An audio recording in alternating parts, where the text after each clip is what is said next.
রাস্তার ধারের দোকানের গরম গরম ঘুগনি কার না প্রিয়।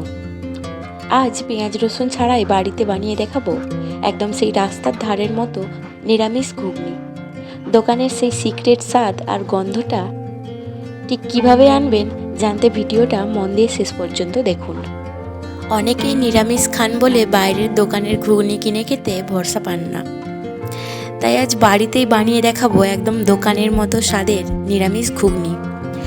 কোনো রকম বাইরের মশলা ছাড়াই সমস্ত রকম ঘরোয়া মশলা দিয়েই আমি এটা বানিয়েছিলাম, কোনো এক্সট্রার বেশি মশলা দেওয়া নেই।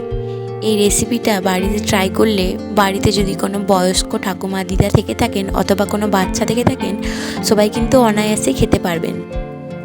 তো ভিডিওর শুরুতেই আমি কিন্তু মটর কলাই দেখিয়েছি ভেজানো, তো সেটা কিন্তু আমি 7-8 ঘন্টা আগের থেকে ভিজতে দিয়ে দিয়েছিলাম।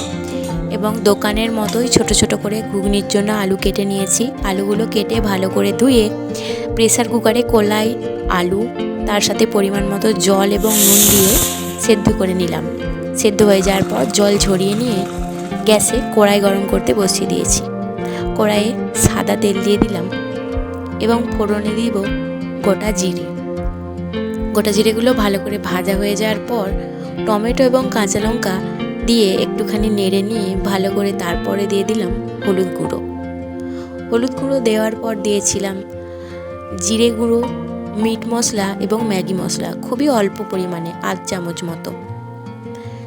একটুক্ষণ ভালো করে নাড়ানোর পর সেই আলু সিদ্ধ জল দিয়ে ভালো করে কষিয়ে নিতে হবে।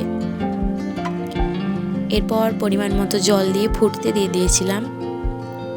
ব্যাস তৈরি আমাদের রাস্তার ধারে দোকানের মতো ঘুগনি। শেষে নামানোর সময় দিয়ে দিতে হবে হালকা গরম মশলা গুঁড়ো, যেটা কিনা আমি ক্লিপটা নিতে পারিনি। তো এবার ঘুগনিটার উপরে সেই রাস্তার ধারের ফিল আনার জন্য আমি দিয়ে দিলাম শসা কুচি, কাঁচা লঙ্কা কুচি, চানাচুর এবং বাদাম। ভিডিওটি কেমন লাগলো অবশ্যই জানাবেন এবং ভালো লাগলে একটি লাইক করতে ভুলবেন না। এরকমই সহজ আর নিরামিষ রান্নার ভিডিও পেতে সাবস্ক্রাইব করুন আমার চ্যানেলকে। তো ভিডিওটা আজকে এখানেই শেষ করছি। সকলে ভালো থাকবেন। রাধে রাধে।